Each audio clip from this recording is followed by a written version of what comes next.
Bahagi ng katotohanan. Bismillahirrahmanirrahim.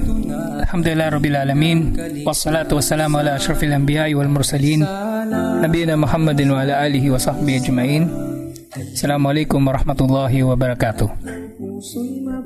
Welcome pong muli sa ating programa, ang Ar-Risala, ang mensahe ng Islam, na napapakinggan sa DXKT 1071 kHz sa Davao City at sa mga karatig na mga lalawigan at mga probinsya.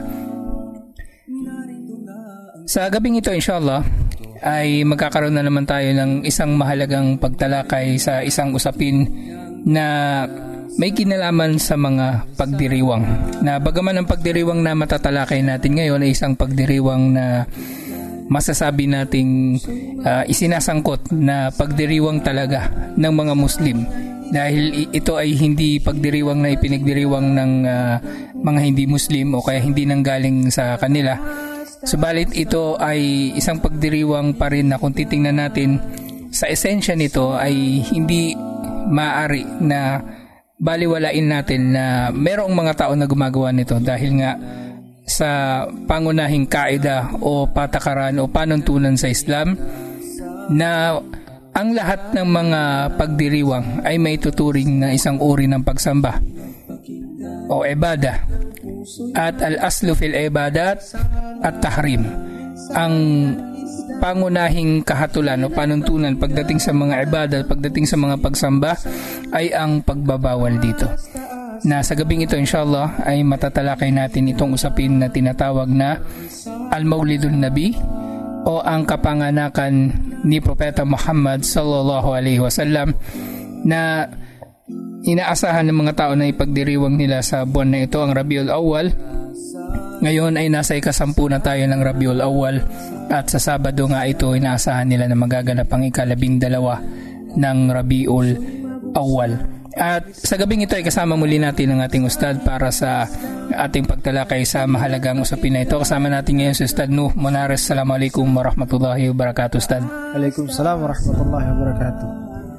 Bismillahirrahmanirrahim. Alhamdulillah, salatu wassalamu ala ashrafil anbiya wal mursalin Sayyidina Muhammad wa ala alihi wa sahbihi ajma'in. Amma ba'd, assalamualaikum warahmatullahi wabarakatuh. Ug sa atong mga Kristiyano nga mga tigpaminaw, maayong gabi sa inyong tanan. Unta manaa kaninyo tanan ang kalipay ug panagdait nga gikan sa Allah subhanahu wa ta'ala. So mga kapatid nating mga Muslim, napakahalagang usapin ang aming tatalakayin ngayon dahil ito ay ginagawa na ng palagian ng mga Muslim dahil sa kakulangan ng kaalaman o meron silang kaalaman at hindi nila ito iniisip. Bagkus, sinasabi nila na ito ay nakasanayan na namin ng mga gawain. So, katulad na lamang ng pagdiriwang ng birthday ng ating mahal na Propeta Muhammad sallallahu alaihi wasallam, na inshallah ito ay pakinggan po natin ng mabuti inshallah at sana ay makunan natin ng aral inshallah subhanahu wa ta'ala. Assalamualaikum warahmatullahi wabarakatuh. Jazakallahu khairan, Ustad. At sa gabing ito nga inshallah ay sisimulan natin itong pagtalakay na ito. Unang-una, Ustad Nuh, dito nga sa pagtalakay natin, ano ba ang marapat para sa isang Muslim? Dahil para sa isang tao na nagtatama ng mali, sa maraming pagkakataon ay mahirap na maitama ang mali para doon sa tao na hindi nakakaunawa o hindi niya lubusang naunawaan kung ano ang tama. Na halimbawa niyan, para sa ating mga anak, halimbawa, sasawayin natin sila. So hindi natin sila basta-bastang mapapatigil sa mali nilang ginagawa kung hindi natin ipapaliwanag sa kanila kung ano rin ang tama. Kaya para sa atin bilang mga mangangaral ng Islam, isa sa mga mahalagang kaida pagdating sa pagtuturo o pagbabahagi ng kaalaman ay ang tinatawag na at-ta'rif, na sinasabi ng mga scholar, kailangan mo nang ituro natin sa mga tao kung ano ang tama. Na sa pamagitan nito, kapag nakilala nila kung ano ang tama, madali na nila makikilala kung ano ang mali. Dahil anumang hindi matutukoy na kasama doon sa gawaing tama, yun ay matutukoy nga na mali. Na contrary doon sa kapag tinuro lamang ng tinuro natin kung ano ang mali, nang hindi naman natin lubos na natatalakay o natuturo sa mga tao kung ano ang tama, hindi pa rin natin malalaman kung ano ang tama. Halimbawa niya, sasabihin natin, mali magpasko, mali mag-New Year, mali ang Maulidun Nabi, mali yung mga kung ano-anong mga pinagdiriwang ng mga Muslim, mga kanduri, mga kung ano-ano pa, na kumbaga merong mga paglabag dito sa Islam na hindi natin tinuro muna sa mga tao kung ano ang tama. Makikita nila yung mali pero ano ba yung tama? At hindi nila maintindihan ng lubos kung ano ba yung mali dun sa bagay na ipinagbabawal nga, at ito ay tuluyan nila na lalayuan at hindi na nila gagawin. At ang tama nga, Ustad, dito sa atin, inshallah, dito tayo magsisimula sa topic na ito. At may dadagdag, Ustad. So sa akin, kumbaga ang marapat sa isang tao, kumbaga na tayo ay nagsasabi na mali ito, mali sa ating mga anak o sa ibang tao, yung marapat talaga sa atin na pag-aralan natin kung ano ang sinasabi natin. At pagkatapos ating i-apply sa ating mga sarili at ipaparating sa mga tao. Yun yung marapat sa atin. Ating pag-aralan yung sinasabi natin. Pag-aralan natin ang ating relihiyon. Ito yung marapat na ating gagawin, na tayo na nagsasabing Muslim. So marapat sa atin na pag-aralan natin ating relihiyon at ating gagawin sa ating mga sarili. I-apply natin at ating kumbaga ibahagi sa ibang tao, katulad na lamang sa ating mga anak, pamilya at ibang tao. So yun yung marapat. Yun nga, yung katulad ng sinabi ni Ustad, yung bukod pa sa nauunawaan natin yung bagay na itinuturo natin, importante din na isinasabuhay natin ito mismo sa ating mga sarili.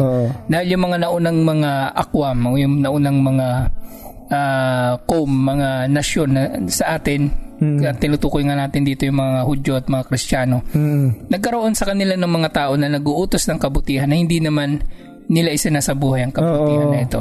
Katulad na sinabi ni Allah subhanahu wa ta'ala, ata'murunan nasa bil birri wa tansawna anfusakum wa antum tatluna al-kitab. Afala ta'qilun. Na inuutusan ba ninyo mga tao ng kabutihan samantalang nakakalimutan ninyo ang inyong mga sarili at kayo ay nagbabasa o nag-aaral ng mga kasulatan? Hindi ba kayo nag-iisip?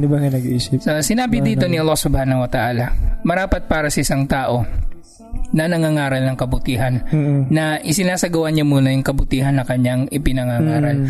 Dahil kung hindi, sinabi ni Allah subhanahu wa ta'ala sa isa pang aya na ya ayyuhalladhina amanu lima taquluna ma la taf'alun kabura maqtan indallahi an taqulu ma la taf'alun. Na o kayong mga nanampalataya, na ang tinutukoy dito ni Allah subhanahu wa ta'ala, merong mga tao na kabilang sa mga mananampalataya pero nagkakaroon sila ng problemang ganito. Sinasabi nila yung bagay na hindi nila ginagawa.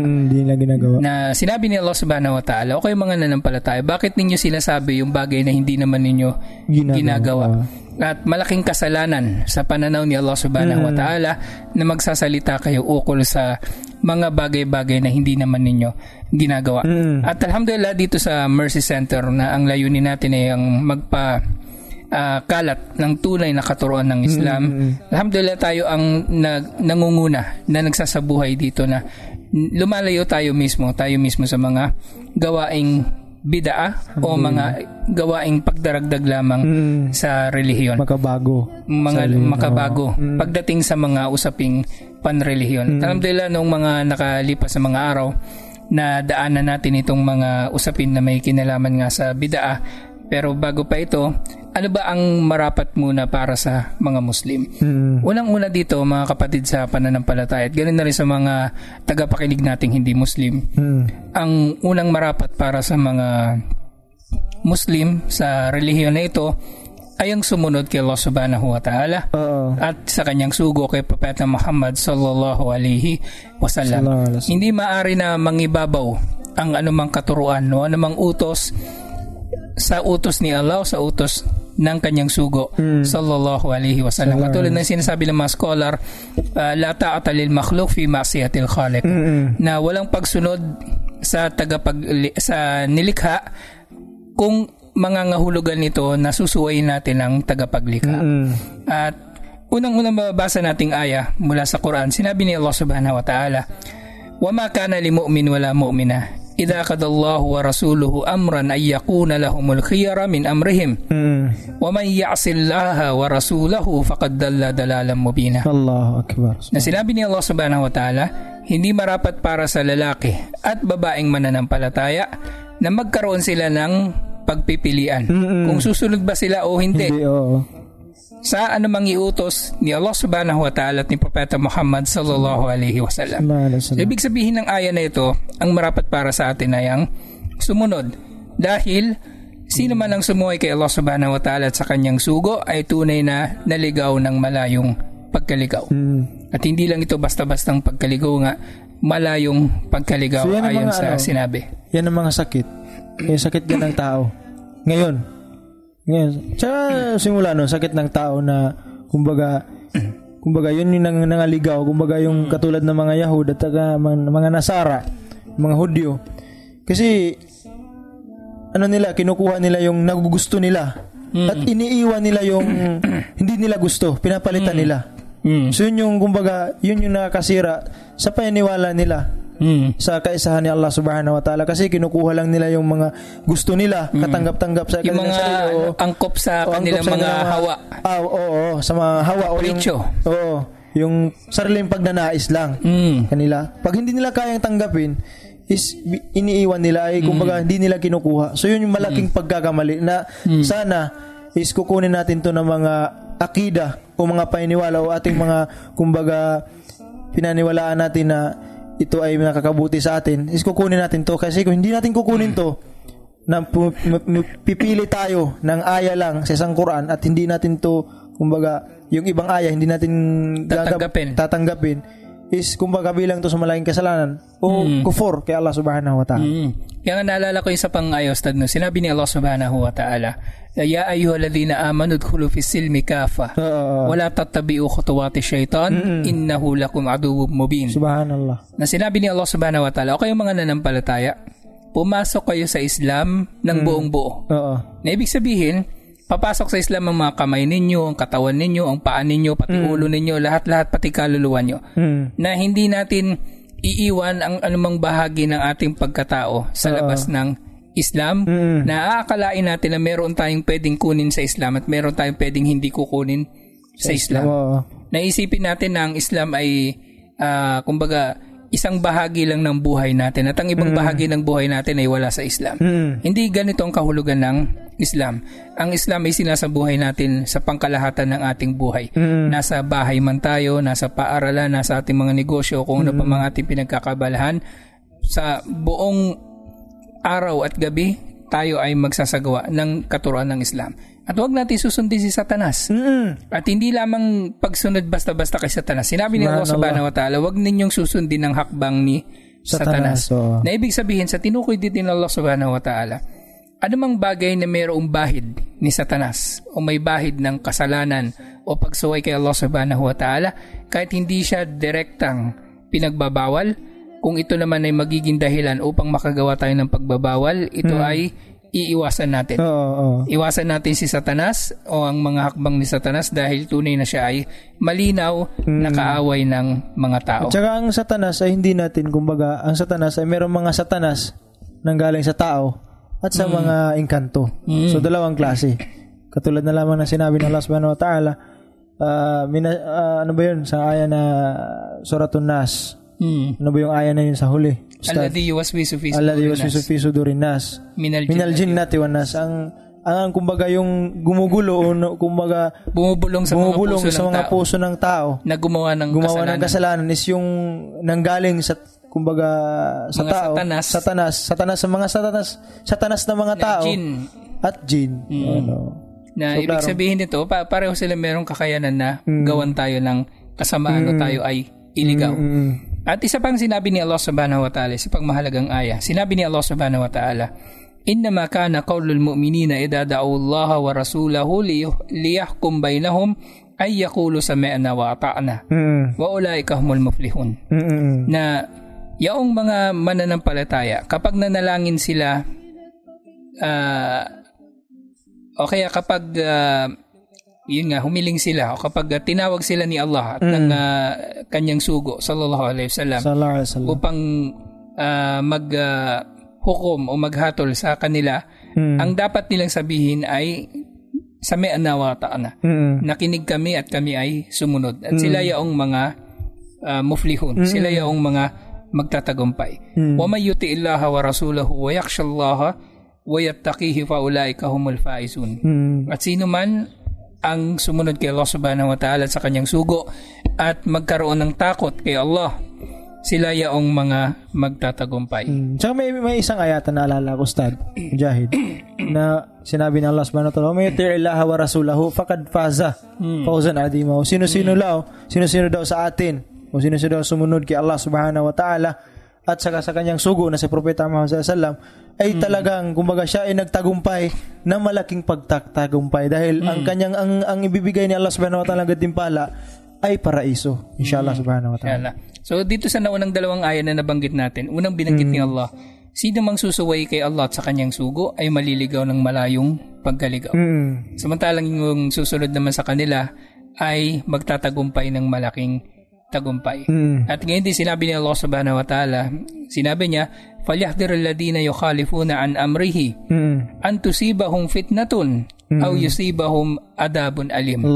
Na mag-ingat yaong mga sumusuway sa mga utos ni Allah subhanahu wa ta'ala dahil maaring mangyari o mangyayari na darating sa kanila ang fitna. Malaking kasiraan, malaking pagsubok o darating sa kanila ang masakit na parusa. May sinabi sa Allah subhanahu wa ta'ala na al-fitnatu ashaddu min al-qatal. So yung fitna daw, yung mga kumbaga ano ba yung fitna, yung mga pangyayari na hindi natin magugustuhan o kumbaga tayo ay nasisiraan sa ating mga pamilya o mga kapitbahay, sinisiraan tayo kumbaga fitna na mas masahol pa sa pagpatay. Allahu Akbar. Dahil kumbaga ang pagpatay isang tao lang. Itong fitna is marami yung mga tao ang isang community o isang bansa o buong mundo. Yung mapipinsala. Yung mapipinsala. Samantalang yung pagpatay, yun lang tao na yun, maaaring yung pamilya niya. Pamilya lang. Pero hanggang doon lang. Pero yung mga fitna, halimbawa yung mga kasinungalingan, yung mga pagkakalat ng mga maling balita. Subhanallah, pinanggagalingan ito o nagiging dahilan ito ng mga gyera. Ng mga malalaking mga digmaan at napakarami pang mga kasamaan. Kaya yung fitna nga ay mas masahol pa o mas masama pa kaysa sa pagpatay. Kaya, iwasan natin yung pagfitna na wala namang kabuluhan. Kumbaga, sinisiraan natin yung isang programa o isang kumbaga da'wa center o kahit na anong merong mga ginagawa o kumpanya, sinisiraan natin, iwasan natin yun kasi hindi yun mabuti. Nakakasira yun sa atin at sa ating kumbaga paligid community. At nabanggit nyo naman na Ustad itong salitang fitna. Actually, itong fitna na tinukoy dito ni Allah subhanahu wa ta'ala ay tiyak na darating dun sa mga tao na susuway sa kanya. At hindi lang ito fitna na katulad ng sinabi ninyo na kasiraan na kumbaga sumisira sa lipunan. Unang-una ito ay kasiraan na sisira doon sa tao mismo na sumusuway kay Allah subhanahu wa ta'ala. At ito ang fitna ng pagkaligaw na sa mga susunod na mababanggit natin inshallah na tukoy na natin kung ano marapat para sa isang Muslim ay dito na tayo sa fitna ng pagkaligaw. At anong pagkaligaw na ito? Ito yung pagkaligaw na dulot ng pagsunod nga sa mga gawain na hindi naman sinabatas sa Islam. Itong tinatawag na mga bid'ah. Sa sinabi ni Propeta Muhammad sallallahu alaihi wasallam, sinabi niya, "Alaikum bi sunnati wa sunnatil khulafa'i ar-rasyidin al-muhtadin min ba'di wa tamassaku biha." Na marapat sa inyong sumunod sa aking sunnah at ang sunnah ng mga ginabayang khalifa matapos ako, sina Abu Bakar, si Omar, si Uthman at si Ali radhiyallahu anhum, at kumapit kayo dito sa sunnah na ito. Wa'du alaiha bin nawajid, at kagatin ninyo ito sa pamagitan ng inyong mga bagang. Na dito sa sinabi na ito ni Propeta Muhammad sallallahu alaihi wasallam, ang ibig niya sabihin dito, kumapit tayo ng mahigpit, at ang higpit ng kapit natin dito ay katulad ng pagkapit natin sa pamamagitan ng ating mga bagang. Na ang ating mga bagang kapag nakakapit ito sa isang lubid bilang halimbawa, ito ay kakapit ng mahigpit. O kaya sa kahulugan nito, gamitin natin ang lahat ng pamamaraan upang manatili tayo na nakakapit dito. At karugtong nito, sinabi ni Propeta Muhammad sallallahu alaihi wasallam, wa iyyakum wa muhdatsatil umur, fa inna kulla muhdatsatin bid'ah wa kulla bid'atin dalala. At pangilagan ninyo o mag-ingat kayo mula sa mga pagbabago sa relihiyon dahil tunay na lahat ng pagbabago o pagdaragdag sa relihiyon ay bid'ah at ang lahat ng bid'ah ay pagkaligaw. Subhanallah. At sa isa pang sinabi ni Propeta Muhammad sallallahu alaihi wasallam, sinabi niya, fa inna khairal hadithi kitabullah. Na ang pinakamainam na salita ay ang salita ni Allah subhanahu wa ta'ala, ang aklat ni Allah subhanahu wa ta'ala, ang Quran. Wa khairal hadi hadyu Muhammadin sallallahu alaihi wasallam. At ang pinakamainam na gabay ay ang gabay ni Propeta Muhammad sallallahu alaihi wasallam. Wa syarrul umuri muhdatsatuha. At ang pinakamasamang gawain ay ang pagdaragdag dito. Wa kullu bid'atin dalala. At ang lahat ng mga bid'a ay pagkaligaw. At ano ba itong tinuturing na pagkaligaw? Ito nga sinabi ni Propeta Muhammad sallallahu alaihi wasallam, man ahdatha fi amrina hada ma laysa minhu fa huwa rad. Sino mang magdagdag na namang bagay sa relihiyon nating ito ay itatanggi. Ang idinagdag niya na ito. Na ang kahulugan ng bid'a, ito ay shay'un muhdath, yung isang bagay na idinagdag sa relihiyon na ito. Na malinaw na ang marapat para sa atin ay yung sumunod tayo at ang marami sa mga pagsuway na nagaganap ng o ginagawa ng mga Muslim laban kay Allah subhanahu wa ta'ala at kay Propeta Muhammad sallallahu alaihi wasallam ay hindi lang yung basta-bastang pagsuway. Bagkus yung pag-iimbento nila ng gawain na hindi naman iniutos ni Allah o ni Propeta Muhammad sallallahu alaihi wasallam. At ito ay mas masahol pa kaysa doon sa pagsuway na ibig sabihin hindi natin gagawin yung inutos nila. Dahil kapag ang isang tao ay gumawa ng isang bagay na hindi naman isinabatas ni Allah subhanahu wa ta'ala at ni Propeta Muhammad sallallahu alaihi wasallam, para bang ginagawa niya ang kanyang sarili na katambal ni Allah subhanahu wa ta'ala sa tinatawag na pagsasabatas o paghuhukom ng mga bagay-bagay. Kaya nga sinabi ni Allah subhanahu wa ta'ala, am lahum syuraka, meron ba silang itinatambal kay Allah subhanahu wa ta'ala? Syara'u lahum minad din ma lam ya'dan bihillah. Na nagsasabatas sa kanila, sa kanilang mga relihiyon, sa kanilang relihiyon ng mga bagay-bagay na hindi naman pinahintulutan ni Allah subhanahu wa ta'ala. Kung titingnan natin dito, napakabigat ng sinabi ni Allah subhanahu wa ta'ala, am lahum syuraka, meron ba silang tinatambal sa akin? Na itong ang mga tao na ito na tinukoy ni Allah subhanahu wa ta'ala na ginawang katambal sa kanya, hindi yung mga sinasamba lang ni Allah ng iba. Liban pa kay Allah subhanahu wa ta'ala, bagkus yung mga tao na kinikilala nilang kanilang mga sarili na mag-iimbento sila ng iba pang gawain sa relihiyong ito na hindi naman isinabatas o hindi naman pinahintulutan ni Allah subhanahu wa ta'ala. Na katulad nga sinabi ni Allah subhanahu wa ta'ala sa Quran, وَمَا الْحُكْمُ إِلَّا لِلَّهِ, na ang paghahatol ay kay Allah subhanahu wa ta'ala lamang. Kaya sino ka? O ano ang tingin mo sa iyong sarili para mag-imbento ka ng mga gawaing pagsamba na wala naman sa pagsasabata sa Quran at sa sunna ni Propeta Muhammad sallallahu alaihi wasallam? Tinuturing mo ba sarili mong Diyos o propeta? O ano ba? Saka, Ustad Mujahid, sa huling araw na paghuhukom, yung mga tao is magsisisihan na. So sabihin ni Allah subhanahu wa ta'ala, natawagin ninyo yung mga tao na nagbibigay ng hukom o yung mga syuraka, yung kumbaga ginawa yung katambal kay Allah subhanahu wa ta'ala, kung makatulong ba ito sa inyo?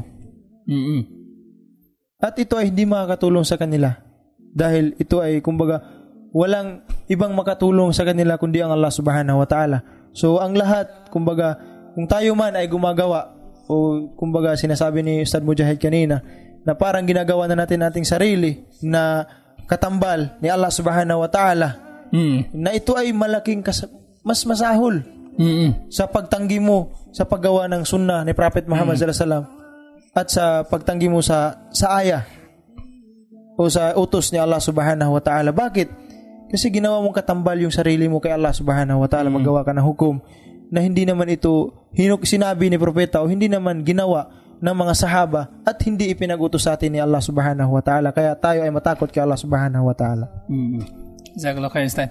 At isa pang sinabi nga ni Allah Subhanahu wa Ta'ala bago tayo nga tumulak talaga dun sa pagdidiscuss na natin nga dito sa usapin ng Maulidun Nabi. Yung isa pang sinabi ni Allah Subhanahu wa Ta'ala. Subhanallah, hindi pa natin dinidiscuss ang Maulidun Nabi, pero sa isang tao na nag-iisip, kung sakaling siya man ay nagsiselebrate ng birthday ni Propeta Muhammad sallallahu alaihi wasallam, sapat na mga aya na ito para siya ay kumbaga pangilabutan ng kanyang balat. O titigil sa kanyang at siya ay titigil nga sa kanyang masamang ginagawa. So dito, kung hindi mo man kinikilala ang iyong sarili bilang katambal ni Allah Subhanahu wa Ta'ala at nananatili ka at ikaw ay naninindigan sa bid'ah, maaring nandito ka naman sa isa pang uri. Yung mga taong nagmamarunong na feeling nila mas marunong pa sila kay Allah Subhanahu wa Ta'ala. Sinabi ni Allah Subhanahu wa Ta'ala, "Qul atu'allimuna Allah bidinikum wallahu ya'lamu ma fis samawati wa ma fil ard wallahu bikulli shay'in alim." Subhanallah. Nasabihin mo Muhammad sallallahu alaihi wasallam doon sa mga tao, tinuturuan ba ninyo si Allah tungkol sa relihiyon na ito? Tinuturuan ba ninyo si Allah tungkol sa relihiyon nito ng bagay na hindi niya nalalaman? Subhanallah. Samantalang siya ang nakakaalam ng kung ano mang nasa kalangitan at nasa lupa. At siya ang nakakaalam ng lahat ng bagay. So ito yung mga bagay-bagay na dapat na malaman ng mga Muslim. At bago tayo tumulak nga sa pagtalakay natin sa tinatawag na Maulidun Nabi, ay magkakaroon muna tayo ng isang maiksing paalala. Taasan, kaibigan, Ar-Risala. Ang programang ito ay hatid sa inyo ng Mercy Islamic Center. Ang Mercy Islamic Center ay matatagpuan sa 3rd floor Timeless Treasure Building, Quezon Boulevard, Corner Jacinto Street, Davao City. Ang Mercy Islamic Center ay isang non-government organization na naglalayong magpalaganap ng tunay na aral ng mensahe ng Islam. Mercy Islamic Center, awa sa sanlibutan. Narito na ang tinig ng katotohanan. Narito na ang tinig ng kaligtasan. Ang risala, ang mensahe ng Islam. Halina't pakinggan at ng puso'y mabuksan. Ang risala, ang mensahe ng Islam. Halina't pakinggan at ng puso'y mabuksan. Ng kataas-taasan, kaibigan, Ar-Risala. Bismillah, alhamdulillah, salatu salamu ala rasulillah wa ala alihi wa sahbihi wa man wala. Sa pagpapatuloy natin inshallah sa ating pagtalakay sa tinatawag na Maulidun Nabi, madiscuss muna natin itong tinatawag na bakit tinawag ito na Maulidun Nabi. Ang salitang Maulid, ito ay salitang Arabic na ibig sabihin ay kapanganakan. Ito ay galing sa salitang walada na kumbaga yung nanganak.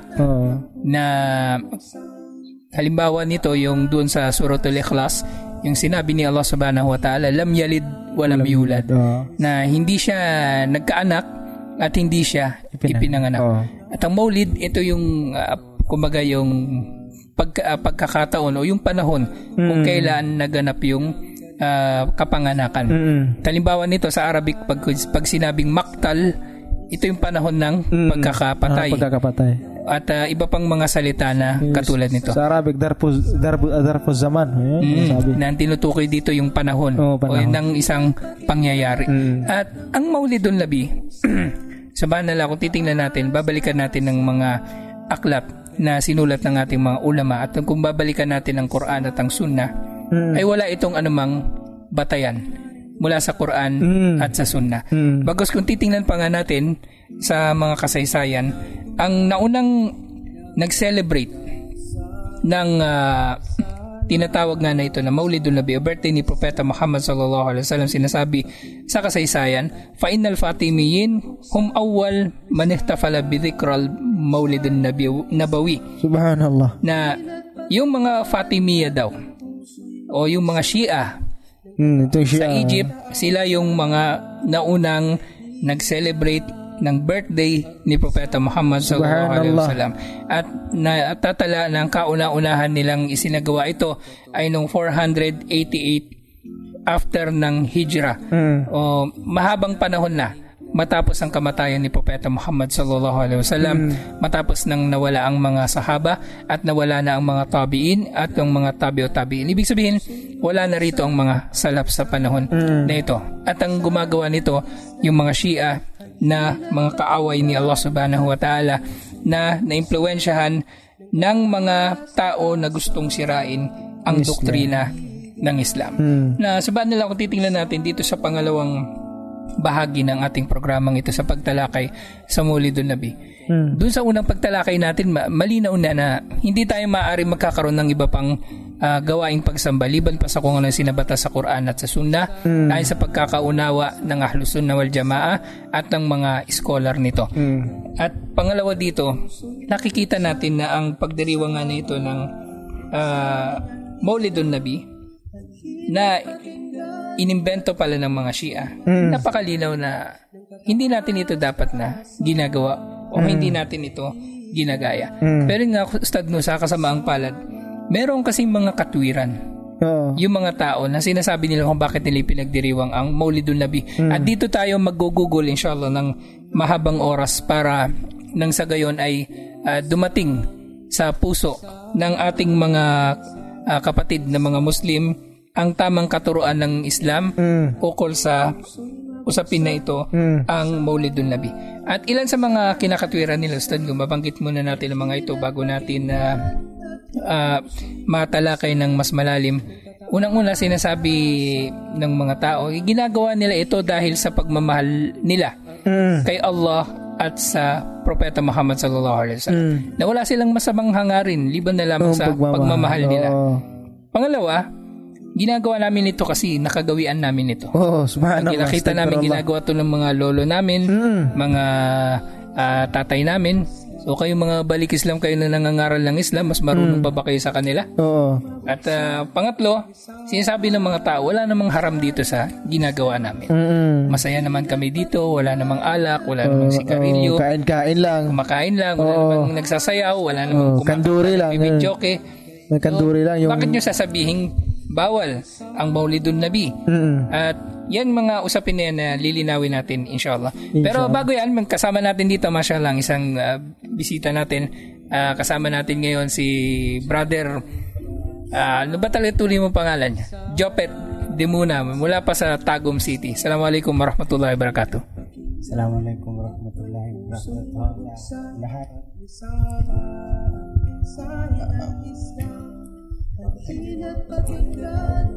Binabati ko yung mga kalumunan natin dyan sa Tagum. Assalamualaikum warahmatullahi wabarakatuh. Mashallah, jazakallahu khairan. At si brother, mashallah, isa siya sa mga kapatid natin na sumusubaybay sa ating programa at personal siyang pumunta dito sa ating studio para makadalaw. At si brother din, mashallah, mula pa siya sa Tagum City. Allahu pero Akbar. linggo-linggo bumibiyahe siya mula Tagum para dumalo sa ating pag-aaral ng Arabic dito sa ating opisina sa Mercy Center. At dinadalangin ko kay Allah subhanahu wa ta'ala na padaliin sa kanya ang paghanap ng kaalamang Islamiko at gawin siyang kapakipakinabang sa Islam at sa mga Muslim. Amin. At dito nga inshallah, unang-una yung sinasabi ng mga tao na ginagawa namin ito dahil sa mahal namin si Allah subhanahu wa ta'ala at ang kanyang sugo. Anong masabi mo rito muna, Ustad No? So, isa lang masabi ko. Sabi ni Allah subhanahu wa ta'ala, in kuntum tuhibbun Allah, fattabi'uni yuhibbukum Allah. So, yung ibig sabihin, sinabi ni Allah subhanahu wa ta'ala, na sinabi ni Allah subhanahu wa ta'ala, kung nang nagsasalita nito si Prophet Muhammad, yung nagsalita yung Allah subhanahu wa ta'ala, tinutukoy dito si Prophet Muhammad na sabihin mo sa mga tao, kung kayo ay tunay na minamahal ako o minamahal niyo ang Allah subhanahu wa ta'ala, kung tunay kayo nagmamahal kay Allah subhanahu wa ta'ala, is kumbaga sundin niyo ako. Yuhibbukumullah, at mamahalin kayo ni Allah subhanahu wa ta'ala. So masasabi ko lang dito sa itong is kumbaga wala tayong sapat na batayan na ginawa ni Prophet Muhammad sallallahu alaihi wasallam at ng kanyang mga sahaba na sila Umar radhiyallahu anhu at Abu Bakar Siddiq, na kung ito naman ay pinahintulutan sa atin, hindi natin maunahan ang mga sahaba ng mga propeta Muhammad, ang sahaba ni Propeta Muhammad sallallahu alaihi wasallam, at ang mga salafus salih at ang mga ulama natin. So bakit wala tayong makikita ng mga ulama na gumagawa nito? Dahil wala nga ito sa Quran at saka sa hadith ni Propeta Muhammad sallallahu alaihi wasallam. Sakto, Kaya Ustad. At naalala ko nga itong aya na ito na banggit ng isang teacher namin sa akida. Itong aya na ito na kul in kuntum tuhibbunallaha fattabi'uni yuhibbukumullah. Ito ay tinatawag din ng mga scholar bilang ayatul ikhtibar o aya ng pagsusulit o test. Kumbaga, na pag napasa mo tong test na ito, katulad ng test na meron sa school, ibig sabihin ito, mahal mo nga talaga si Allah. Na ibig sabihin ito, isa lang ang paraan para mapakita natin ng pagmamahal natin kay Allah subhanahu wa ta'ala. Ang sundin natin ang sunnah ni Propeta Muhammad sallallahu alaihi wasallam. At liban pa dito ay wala ng ibang paraan na may papakita natin ang pagmamahal natin kay Allah subhanahu wa ta'ala. At ganyan din, kung sa iba pang kahulugan, kung minamahal natin si Allah subhanahu wa ta'ala, dapat ay mahalin din natin si Propeta Muhammad sallallahu alaihi wasallam. At hindi rin natin maaring papakita ang pagmamahal natin kay Propeta Muhammad sallallahu alaihi wasallam liban na lamang sa pagsunod din natin sa kanyang sunnah. Na hindi maaari na magiging mas marunong pa nga tayo kay Allah saka kay Propeta Muhammad sallallahu alaihi wasallam. Na kung meron man ngang kabutihan dito, ay sana ibinilin na ito ni Propeta Muhammad sallallahu alaihi wasallam sa atin.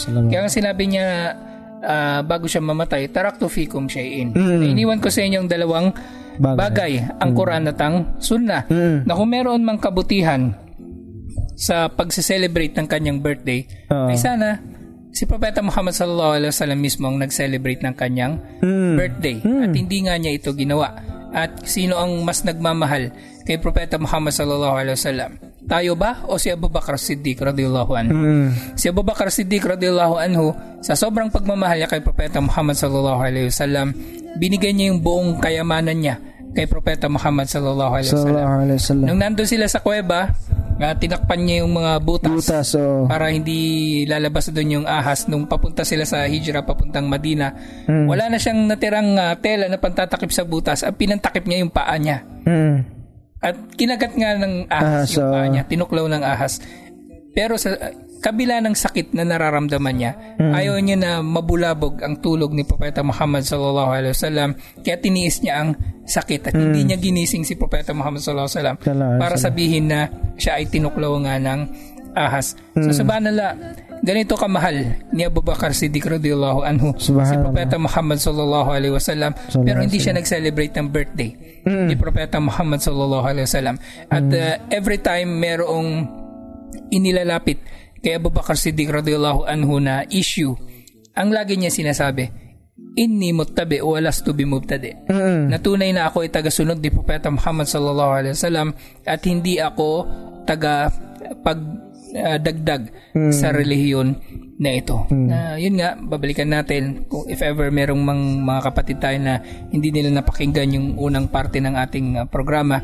Mga Shia ang nag-imbento ng Maulidun Nabi. At ang kasaysayan pa nito, karagdagang detalye dito sa pagkakaimbento nito ng mga Shia. Ito mga tinatawag na ito ng mga Fatimiyya.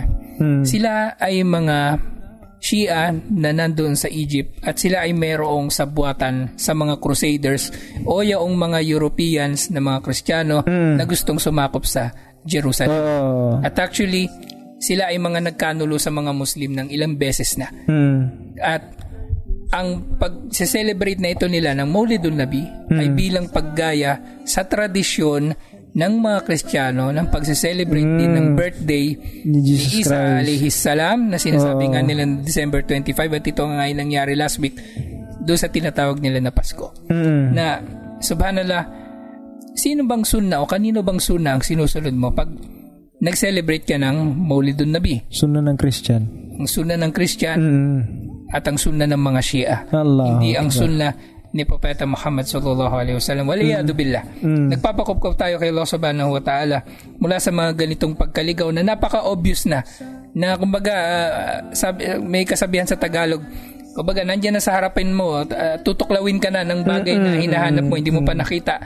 So, wag tayong magbulag-bulagan at wag tayong kumbaga magsasawalang bahala sa usapin na ito. Na subhanallah, sa maraming pagkakataon, mas pinaghahandaan pa ng mga ibang kapatid nating Muslim, gabayan nawa sila ni Allah subhanahu wa ta'ala. Inshallah. At sinasabi nating Muslim dahil hindi porke nagse-celebrate ng Maulid, lilinawin natin, ay nagiging kafir na.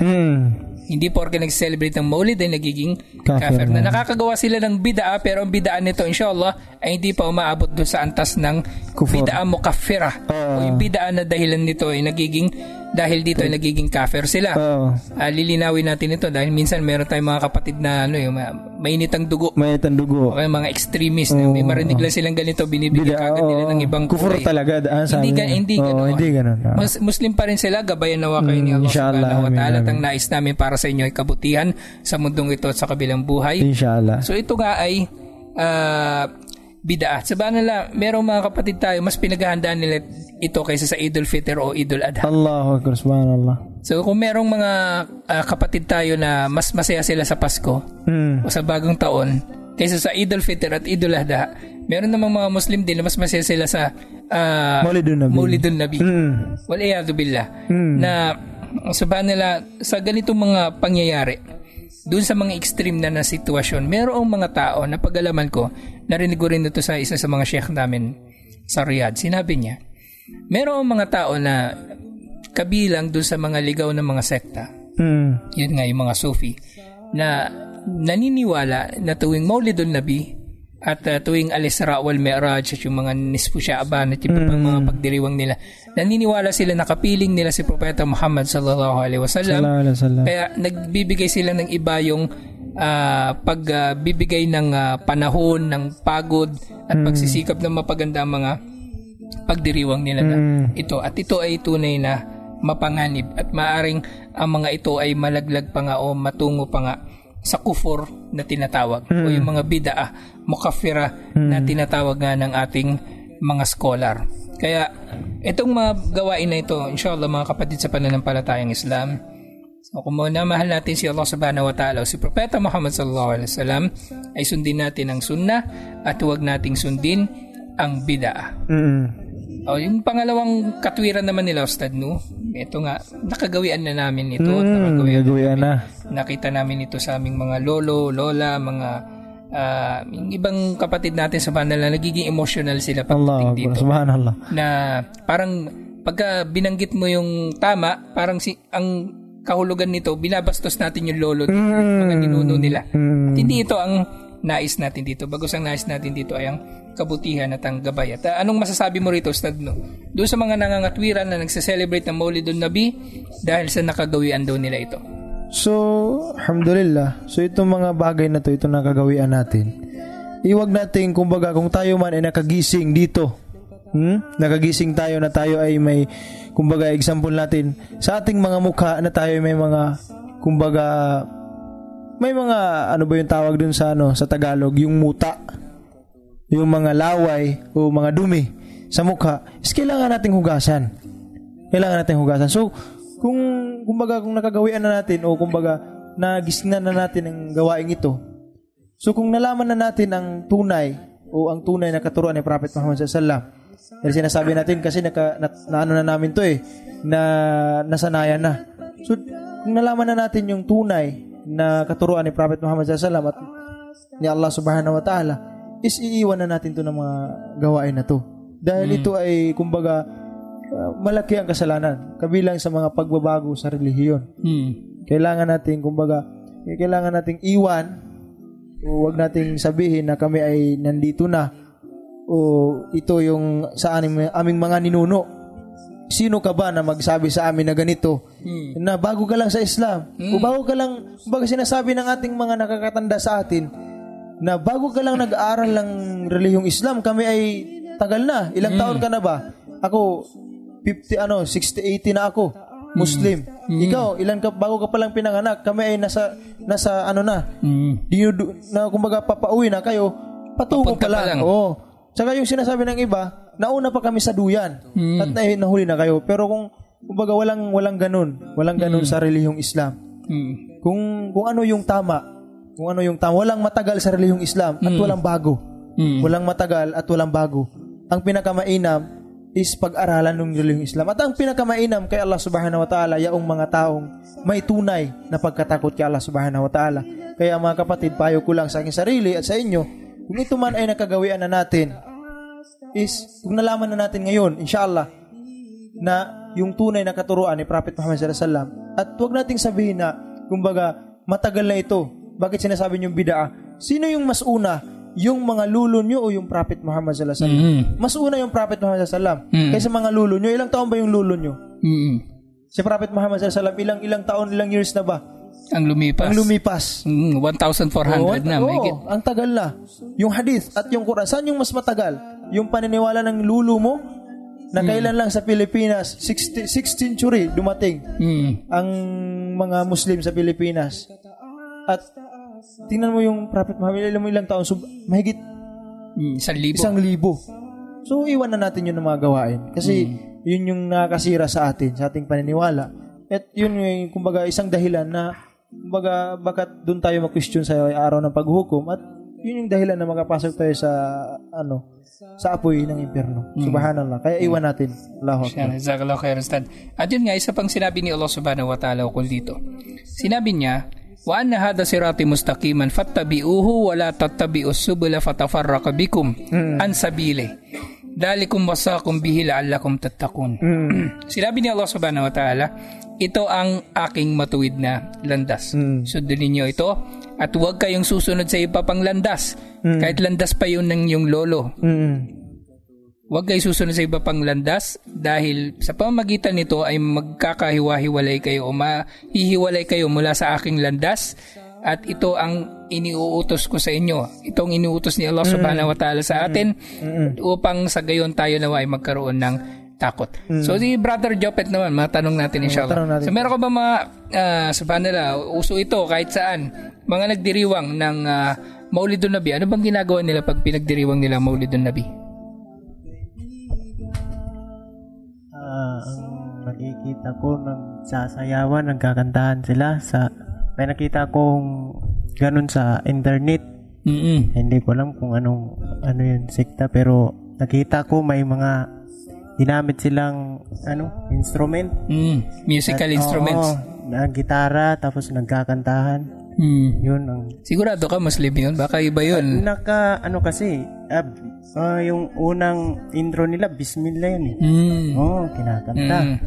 Pero yung dito sa mga tao sa paligid natin, pag nagse-celebrate sila ng Maulid, may ganun din ba sila? May kantahan din ba sila o nagkakainan lang sila? Nagkakainan, tapos parang hindi ko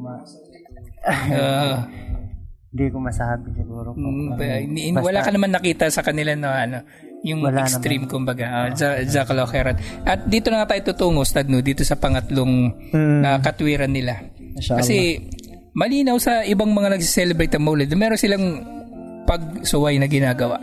Katulad ng nakita ni Brother Jopet sa internet, so siguro yun yung mga Sufi nga. Sufi, na naniniwala kapiling nila si Propeta Muhammad sallallahu alaihi wasallam, kaya napakasaya nila, tumutugtog sila ng musika at sumasayaw sila. Haram.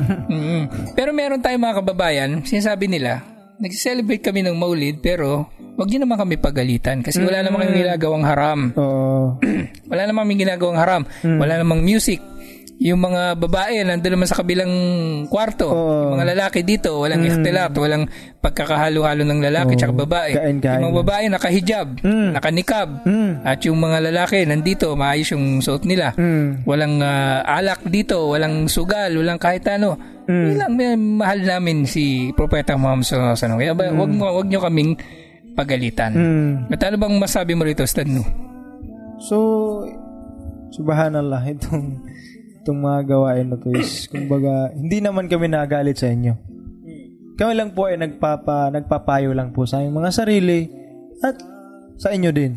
Na, kumbaga, kung ano yung gusto namin sa aming mga sarili, is gusto din namin sa inyo bilang kapatid sa paniniwala, bilang kapatid sa pananampalatayang Islam. So, kung ano yung nalaman namin patungkol dito, is kailangan lang namin iparating sa inyo kung ano yung tunay na katuruan ng Islam at katuruan ni Prophet Muhammad sallallahu alaihi wasallam at ni Allah subhanahu wa ta'ala. So, sinasabi natin na kumakain lang muna lamang kami, wala mang haram, walang hindi man yung baga hindi nag-iikhtilat. Yung mga babae at saka lalaki, iba-iba sila. May mga kwarto sila. So mismo yung pagiging kumbaga yung pag-celebrate ng birthday ni Prophet Muhammad sallallahu alaihi wasallam, yun yung mismo na kumbaga bid'ah o pagbabago yung bid'ah o kumbaga haram, hindi pinahintulutan sa relihiyong Islam.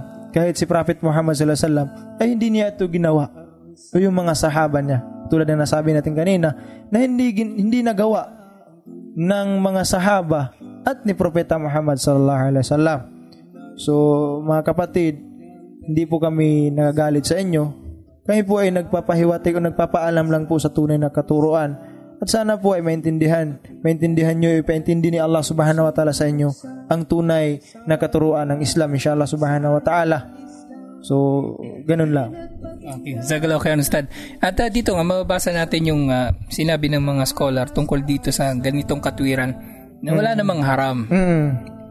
Yun ang pagkain lang, may juice, may tubig, at inimbitahan yung mga kapitbahay, salo-salo, kanduri. Hindi naman bawal ngayon kanduli. Hindi natin yun. Pwede kayo magpakain kahit kailan na gugustuhin ninyo. Pero wag lang sa maling intensyon. Na katulad nga ng Maulidun Nabi. Na sinasabi ng mga scholar, fi hukmil Maulidun Nabawi al-khali min al-munkarat, ukol sa pagse-celebrate ng Maulidun Nabi na walang kasamang mga munkarat, mga pagsuway kay Allah subhanahu wa ta'ala. Katulad ng alatul ma'azif, wal gina, wal ikhtilaf bayna rijal wan nisa, katulad ng pagkakaroon ng musical instruments at pagsasama-sama ng mga kalalakihan at kababaihan. Fa in khala minhu, kung ang pagdiriwang nila na ito ay Maulidun Nabi, wa amila ta'aman faqat wa nawa bihil maulid, at naghanda lang sila ng pagkain at ang intensyon nila ay ang Maulidun Nabi, ang birthday ni Propeta Muhammad sallallahu alaihi wasallam. Wada'a ilayhi al-ikhwan, at inanyayahan niya ang mga kapatid sa Islam papunta sa kanyang bahay para kumain.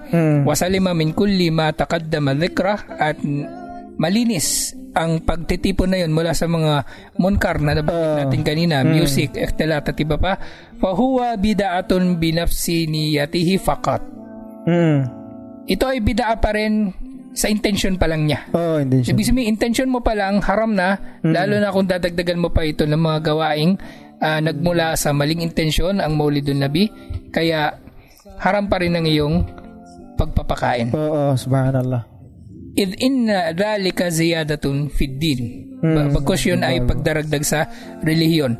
Walaysa min amalis salaf al-madin, at hindi ito kabilang sa mga gawain ng salaf o ng naunang henerasyon ng mga Muslim.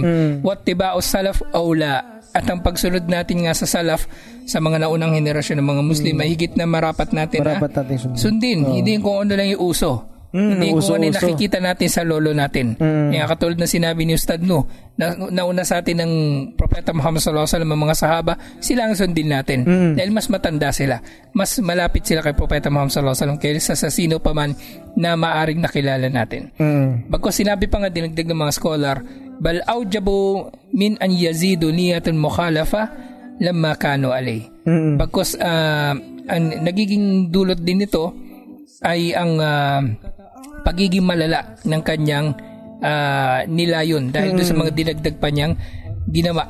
Liannahu masyadun nasi ittibaan li sunnah Rasulullah sallallahu alaihi wasallam, na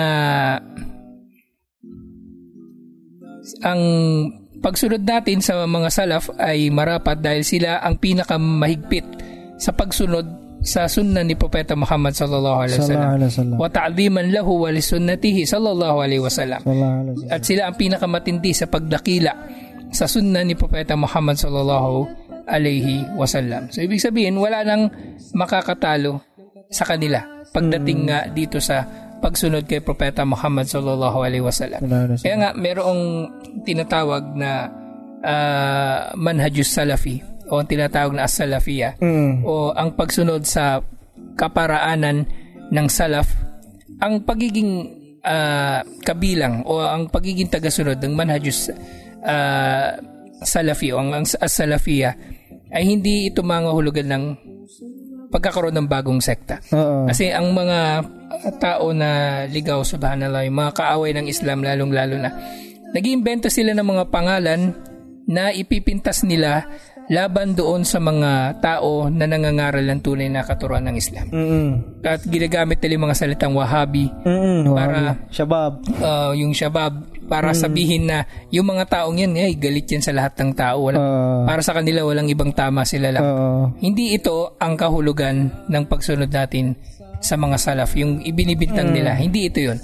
Bagkus ang kahulugan ng pagsunod natin sa salaf at pang pagturing natin sa ating mga sarili bilang mga salafi ay ang pagsunod natin sa pamamaraan ng mga salaf na sinusunod nila si Propeta Muhammad sallallahu alaihi wasallam ayon sa kung ano lang ang isinabatas ni Propeta Muhammad sallallahu alaihi wasallam, hindi sa kung ano lang yung kanilang naisin na gawin. At meron na lamang tayong 3 minutos na maaari kang magbigay ng mensahe sa ating mga tagapakinig. So kapatid na kumbaga nagsiselebrate ng ganitong okasyon, klaro naman maraming ayatan o maraming mga verse sa Quran at hadith ni Propeta Muhammad sallallahu alaihi wasallam na mahigpit na ipinagbabawal itong paggawa ng makabago sa relihiyong Islam. So kumbaga kung ating alamin, kung tayo ay kumbaga ginasto natin lahat ng ating mga kumbaga pera dahil dito, sayang lang. Kasi yung ating